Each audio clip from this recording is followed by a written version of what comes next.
Bismillahirrahmanirrahim. Alhamdulillahirabbil alamin. Alhamdulillahil fattabil jawadil mu'aini.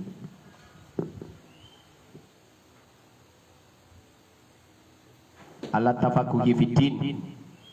Nusalli wa nusallimu ala sayyidina Muhammadin wa ala alihi wa sahbihi ajmain, amma ba'd.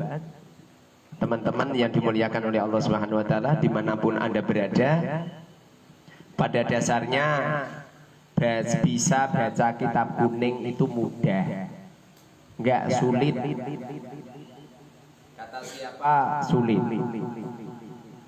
Kata siapa sulit? Yang jadikan apa itu sulit itu gara-gara enggak sungguh-sungguh. Seperti yang saya sampaikan, setidaknya sebagaimana komentar Syekhina Abdul Wahid Yudi, pengasuh pondok pesantren Al-Ma'ruf Bandung Sari. Beliau mengatakan setidaknya itu ada 3 yang harus sungguh-sungguh. Yang pertama adalah ustadznya, gurunya harus sungguh-sungguh. Nomor 2 muridnya harus sungguh-sungguh. Nomor 3 adalah sistem atau metode. Di sini ini kalau masalah metode, cara bisa baca kitab kuning, banyak pondok-pondok pesantren mengeluarkan sistem. Banyak di Jepara terkenal namanya Amsilati. Di mana itu? Di Pasir, di Demak itu ada juga itu. Al-Lubab atau apa itu. Banyak pondok-pondok yang terkenal itu punya sistem-sistem. Yang sangat-sangat penting, ini perhatikan. Jadi yang sangat penting dalam apa itu pemahaman, yang pertama itu guru. Yang pertama guru. Guru di sini ada 2. Yang pertama guru metode. Nomor 2 adalah guru pembimbing.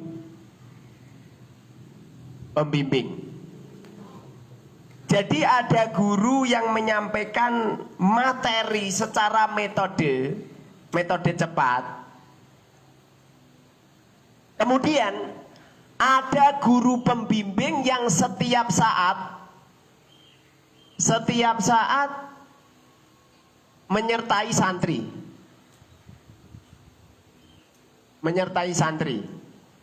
Jadi selain ada guru pembimbing, semisal ya saya menyampaikan materi A, B, C, D dan lain sebagainya. Saya menyampaikan materi kalimah, alamat kalimah, materi i'rab, materi mu'rab, materi mabni, materi i'rab, materi tanda-tanda i'rab, materi ma'rifat nakiroh, materi sigot, materi bina, materi kiasan, materi wajan-wajan fi'il, materi apa itu i'lal, materi ilmu lugat. Kemudian setelah saya sampaikan, ada guru pembimbing yang menyertai santri. Jadi santri ini ada yang bimbing khusus. Jangan sampai setelah guru mengajarkan ilmu kemudian liar. Seperti contoh ini saya memberi contoh kecil. Saya semisal ya, saya ngajar di sini, kemudian saya bawa Fathul Mu'in semisal, saya bawa Fathul Mu'in, kemudian saya baca babun fil ariyati bitasdidil ya'i wa tafifiha wa ya ismun lima yu'aru walil aqdi al mutadhammini li ibahatil intifa'i bima yakhillul intifa' bihi ma'a baqa'i ainihi. Saya menyampaikan materi, kemudian saya terangkan, setelah itu selesai saya tutup. Santri juga ikut nutup. Setelah itu udah nggak ada yang bimbing. Ini biasanya lama. Seumpamanya bisa pandai, paling yang pandai itu yang sergep-sergep. Ya sekitar 5% lah. Untuk yang lain itu nggak bisa terkontrol. Tapi kalau setelah saya ngajar kemudian saya tutup, kitab saya letakkan, kemudian ada seorang ustadz yang bimbing menyertai murid itu terus menerus. Seperti contoh kecil ini, ada adik-adik sini dek, sini. Ini siapa namamu? Azmi. Azmi dari mana? Jepara. Ini ada santri ikut kajian Fathul Mu'in semisal, ikut kajian cara membaca kitab kuning secara cepat. Setelah saya ajar, ini kadang-kadang wajar lah, namanya anak-anak loh. Setelah ngaji, setelah itu wah, lari kemana kemari. Kemudian mungkin tidur, kemudian bermain, kadang-kadang nggak belajar. Ini sangat beda bila kamu ustadz pembimbing kamu siapa? Ustadz Barok. Ustadz Barok, mana? Ustadz Barok yang mana? Yang mana? Coba Ustadz Barok sini.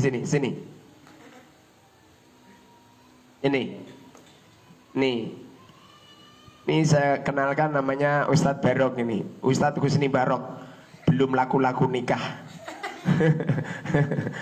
Ini udah hafal Quran, kitabnya cukup bagus. Ini bimbing namanya siapa namanya? Azmi, bimbing Azmi. Jadi ini setelah saya ajar, saya kan pulang. Wong pondok saya rumah saya itu sekitar mungkin 70 meter atau mungkin 50 meter. Sehingga saya tidak tahu keberadaan santri di aula, nggak ngerti. Saya tidak tahu keberadaan santri di pondok, nggak ngerti. Pada akhirnya Ustadz Barok inilah yang memegang santri, yang mengajar santri, yang mendidik santri, bahkan yang ngerawat keilmuan santri. Walaupun di sini saya ngajar itu 1 hari itu saya hadir di majelis santri setidaknya 7 kali saya hadir. Saya hadir 7 kali. Begitu juga Ustadz Barok ini terus menerus untuk udah diajar kitab apa? Kitab kuning, bukan kitab biru ya. Kitab kuning. Mana kitab kuningnya? Udah Ustaz. Mana kitab kuningnya, mana, ambil coba. Mana? Nanti membaca nanti. Mana? Mana? Lah ini. Kamu diajarin kitab apa? Kitab kuning. Lah ya, kuningnya namanya apa? Safinatun Najah. Ini santri diajarin sama saya ajar dengan standar kitab kuning, tapi kitabnya putih ya. Kitab kuning, namanya ini kitab Safinah. Ini belum ada maknanya. Kamu udah diajarin ini ya? Coba baca.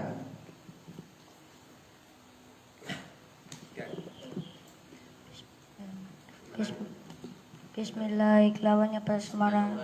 Bismillahirrahmanirrahim. Bismillahirrahmanirrahim. Bismillahirrahmanirrahim. Kang paring nikmat kelawan gede-gede nikmat ar-rahimi. Tur kang paring nikmat kelawan lembut-lembut nikmat. Alhamdulillah lillahi kubutu Allah rabbil alamin. Kang mangerani wong alam kabeh wabilan kelawan wa natainu. Amre pitulung sapa kita ala umur itunya ing atase pira-pira perkara donya wa tinilan agama wasalla lan muga-muga paring tambahi rahmatatim Allahu sapa Allah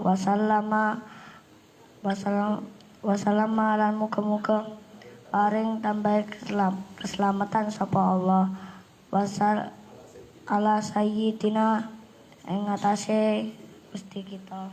Ya. Ini kamu kelas berapa? Kelas 3. 3 apa? SD. 3 SD. Ini ada anak kecil yang saya ajar. pakai kitab Safinah, kemudian pakai sistem pembelajaran cepat, pakai metode-metode saya. Di sini ini bisa baca kitab, bisa baca kitab kosongan. Ini santri baru, santri baru mungkin untuk kitab yang lain pun belum bisa.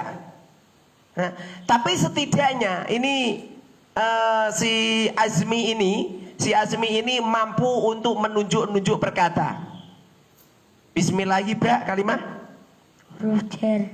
sebab Tidak patut tanda-tanda kalimat isim dan fi'il. mabni apa murab? Mabni. Sebab Tidak bisa berubah. mabni apa? Kasrah. Ta'aluk pada lafaz. At-tadi'u. Faidahnya apa? Istiana. Isti'anah. Ba-nya kalimat apa tadi?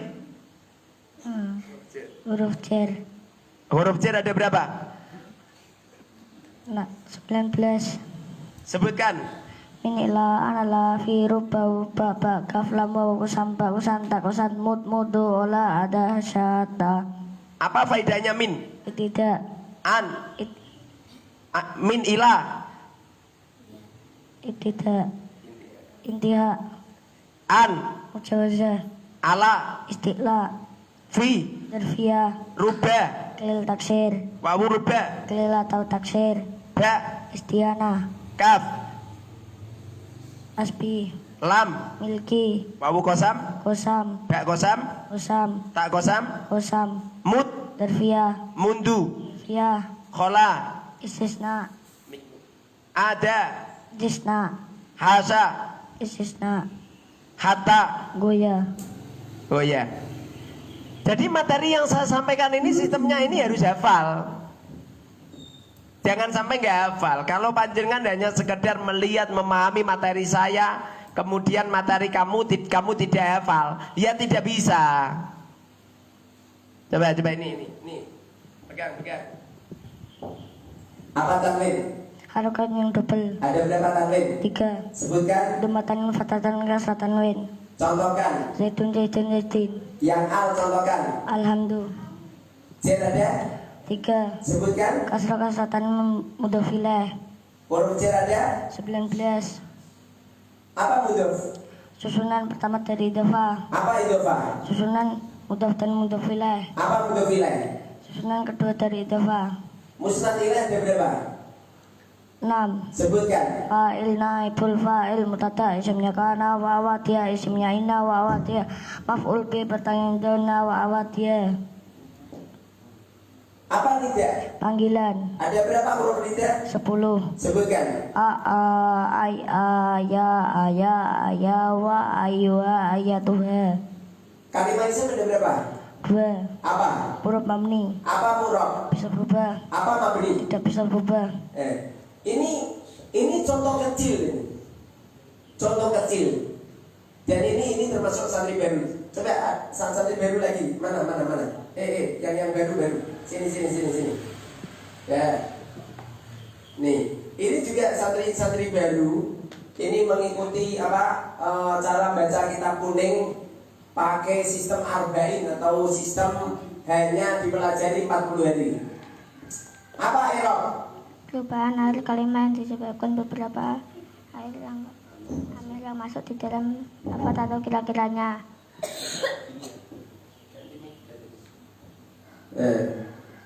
Apa?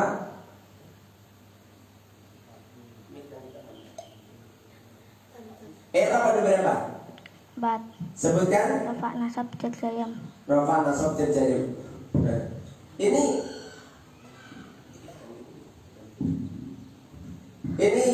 apa itu santri ini juga baru dan menjelajah beberapa kitab dan kita ajarin tentang tentang nahwu shorof lughah. Kalimat fi'il ada berapa? 2. Yang keras. Kalimat fi'il ada berapa? 2. Sebutkan. Mabni murab. Apa mabni? Bisa berubah. Apa murab? Bisa berubah. Fi'il yang mabni ada berapa? 2. Apa? Mandi amar. Madi dan amar. Kalau fi'il yang murab fi'il apa? Mudori. Mudori. Ini juga santri-santri baru. Jadi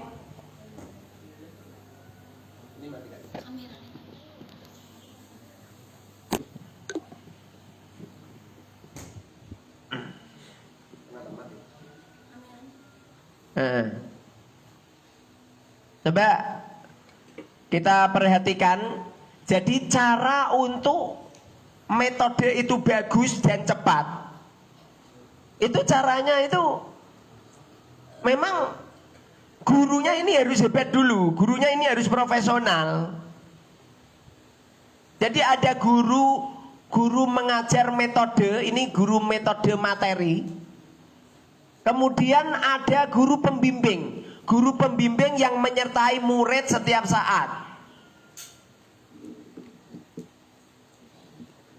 Nomor 2, santri ini harus talaki ya.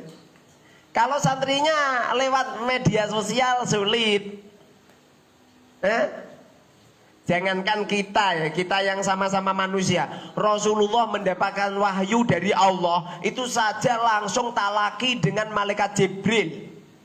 Rasulullah bertemu dengan malaikat Jibril langsung berhadapan, bukannya lewat ilham atau lewat mimpi atau lewat batin atau langsung Rasulullah hafal, itu tidak. Padahal seumpamanya langsung hafal, Rasulullah juga mungkin bisa, dan itu pun anugerah Allah.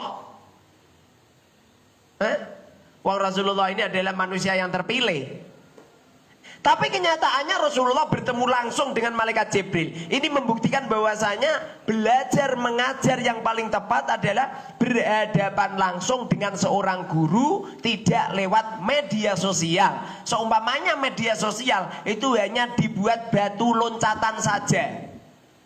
Jadi kalau panjenengan mengikuti kajian kami, ngikuti di media sosial, itu hanya batu loncatan. Nanti kapan-kapan kalau panjenengan ada waktu, hadir di pondok kami, di pondok pesantren Al Mubarak RT 2 RW 1 Telogorjo Wonosalam Demak.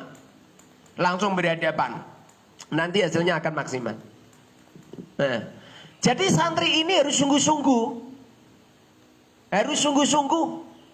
Dan ini tidak ada alasan santrinya aduh Ustaz, ini santrinya dedel. Nggak ada. Semua orang ditakdir sama Allah cerdas. Yang umpamanya ada santri dedel, itu paling 10%, 90% santri ini cerdas semua. Bahkan dari deteksi saya ya semuanya 99% berhasil. 90% berhasil. Mana santri yang paling dedel mana? Mana? Gitu. Jadi 90% semua ada peluang untuk mahir. Seumpamanya ada santri dedel, itu mungkin ya dikarenakan dua masalah. Yang pertama adalah lingkungan. Gara-gara lingkungannya dolanan, terus hanya main game terus. Nah ini penyebab dia itu dedel, tidak mahir. Satu. Nomor 2, tidak ada yang nuntun.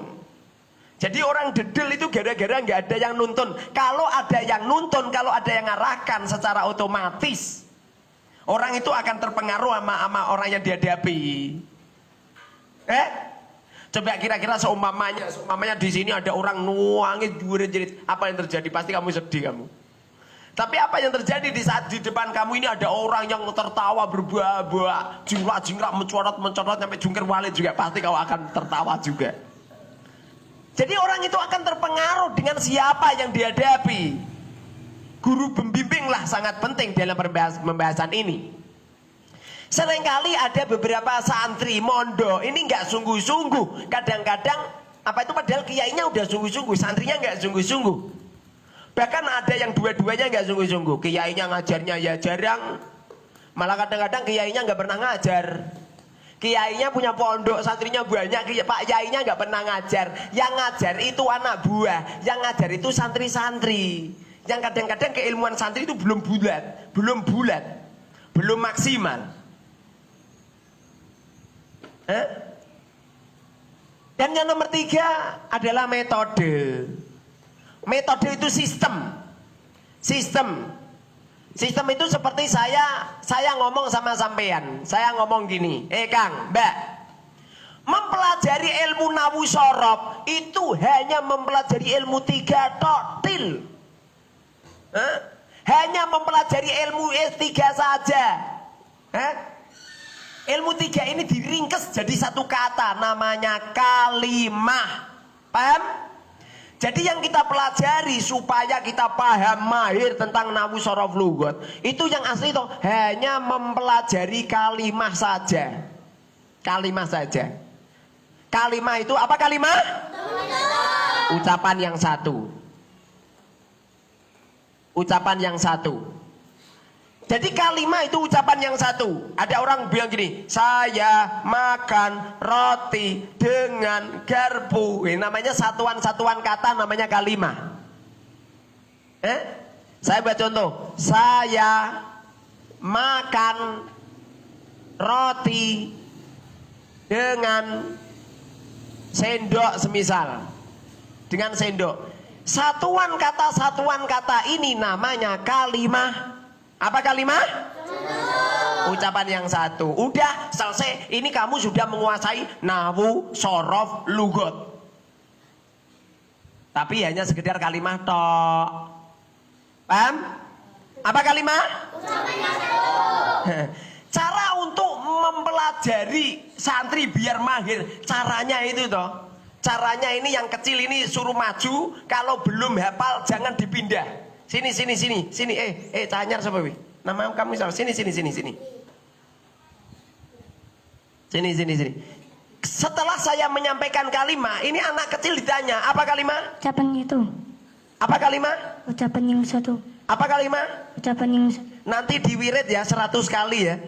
Kalau setelah sholat fardu ngomong kalimah ucapan yang satu, kalimah ucapan yang satu, kalimah ucapan yang satu, gitu ya.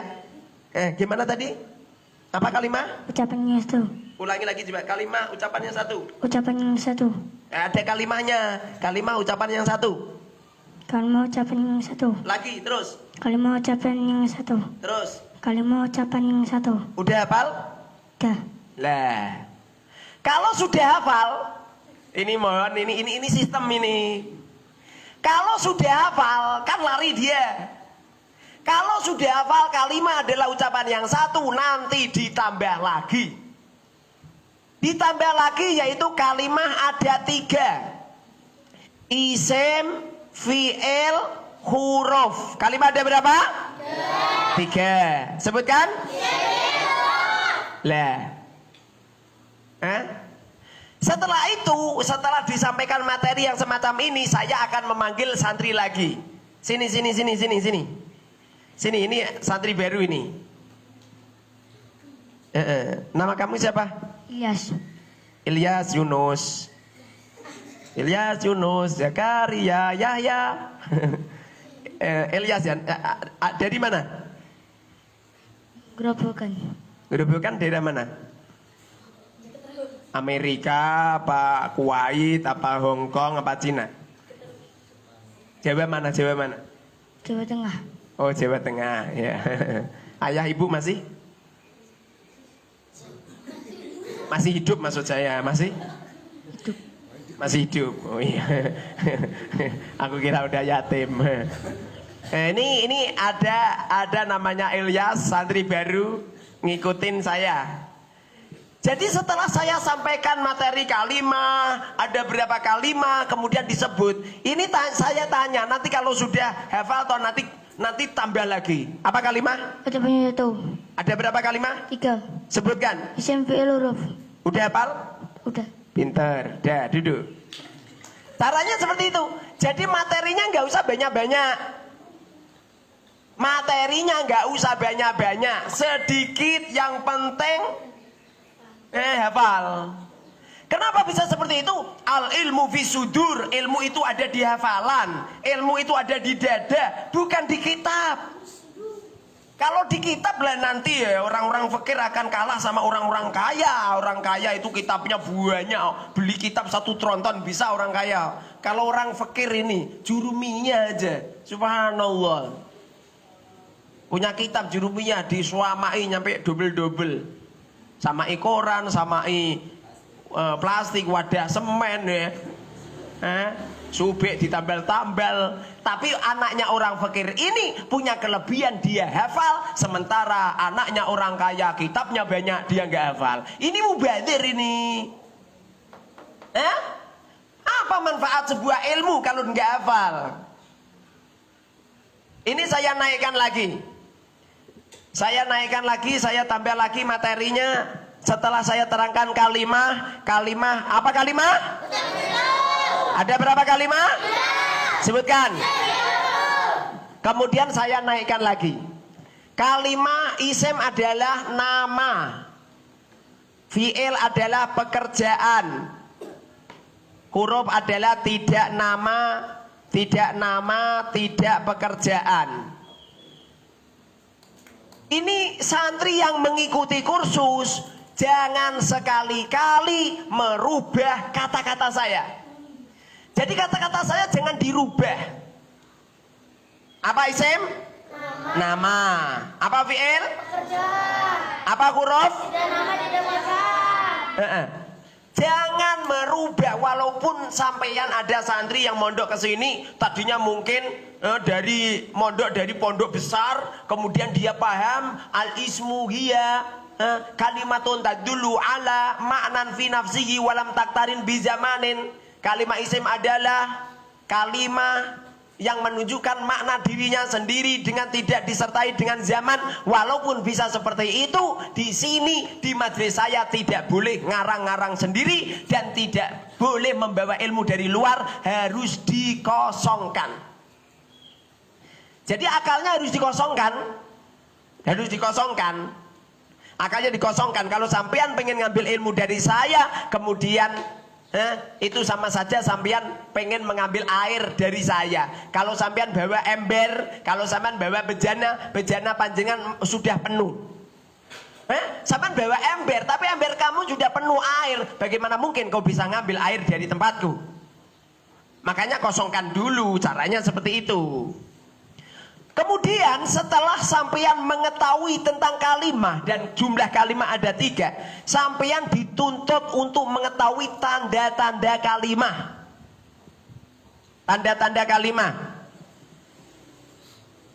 Tanda-tanda kalimah. Coba ini nanti saya tak menyampaikan materi secara maraton. Enggak pagi, enggak siang, enggak sore, enggak malam, terus coba. Nanti ada 2 hari khatam. Wong ilmu nahwu sorof lugat itu mudah. Nahwu sorof lugat itu ilmu alat. Mudah. Seperti ada seorang tukang pengen nukangi, dia pengen beli alat, gampang itu. Mereka ke pasar, kemudian beli gergaji, beli tata, beli peralatan, beli mesin ini, mesin itu, dan lain sebagainya. Mudah. Yang paling sulit itu mempraktekkan alatnya. Jadi belajar nahwu sorof lugat itu mudah. Yang sulit itu mempraktekkan alatnya. Di sini ada kitab, kemudian kitab ini kita buka, kemudian kita baca. Jeret gitu. Ini ada kitab. Di sini ada kata-kata gini. Walawis tama'a ibnon wa abun. Walawis tama'a ibnon wa abun. Ini saya bisa ngomong walawis tama'a ibnon wa abun. Ini kalau orangnya nggak paham nahwu sorof, apa mungkin, apa bisa? Walaupun dia orang Arab Saudi, walaupun dia orang Timur Tengah, dia akan berbicara mengikuti adat istiadat di sana, dan dia tidak tahu tentang kaidah-kaidah yang ada di nahwu sorof. Mudah itu belajar nahwu sorof lugat itu mudah. Yang sulit itu mempraktekkan. Praktekannya ini sulit. Kalau masalah materi 2 hari khatam. Kalau pengen santai 1 minggu. Setelah 1 minggu khatam. Setelah itu toh nanti menjelajah kitab-kitab itu semua. Ini kitab-kitab saya tak taruh di pondok semua. Saya nggak pengen saya kitab taruh di bopet, di dalam, kemudian tidak ada. Ini baru mukadimah, nanti kita teruskan. Ini berhubung udah duhur, ini muadzinnya udah datang, ini Pak Kaji Mustamir ini. Ya, terima kasih, semoga bermanfaat. Wallahu a'lam bishawab.